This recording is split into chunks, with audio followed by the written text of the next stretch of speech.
Hello guys মোৰ পেজৰ অন্য এটা ভিডিঅ'লৈ আপোনালোকক স্বাগতম। মই আজি এটা বস্তু বনাব লৈছোঁ। আজি প্ৰায় অলপ দিনৰ আগতে এটা খুব ট্ৰেন্ডিঙত চলি আছিলে, কিন্তু মই তেতিয়া বনাবলৈ সুবিধা পোৱা নাছিলোঁ যিহেতুকে। কিন্তু এইটো সুবিধা বুলি নহয় আৰু এনেওতো বনাব পাৰে, হয় নাই? যিহেতুকে বনালেই হ'ল, খালেই হ'ল, নিজৰ দেহৰ পুষ্টিকৰ কাৰণে এইটো খোৱা খাদ্যটো বহুত ভাল, খাব লাগে তেনেকে মানুহে।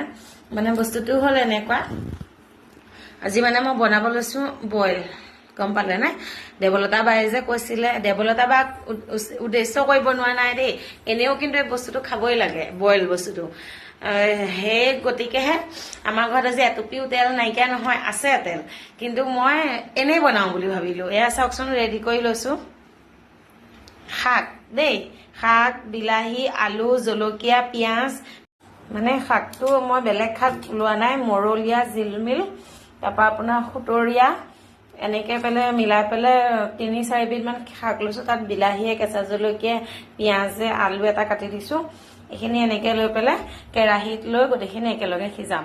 বাকীখিনি বাৰু পিছত দিম, চাব আপোনালোকে। বাকী এতিয়া এনেকৈ কেৰাহীত লৈ গোটেইখিনি বাকি দিম।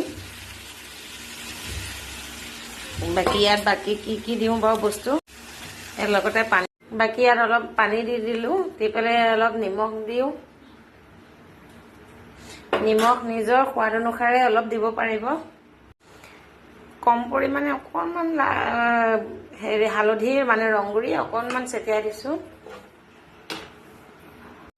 খাই চাওঁ আজি বইল তৰকাৰীখন কেনেকুৱা হয়নো, শেষত দেখাম বাৰু।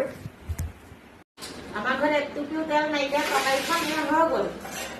দেখিছে এয়া বইল তৰকাৰী, লগতে আকৌ আজি চব বইলে, এয়া বেঙেনা আৰু বিলাহী বইল। আজিলৈ বাই বাই, আমি ভাতটো খাই লওঁ।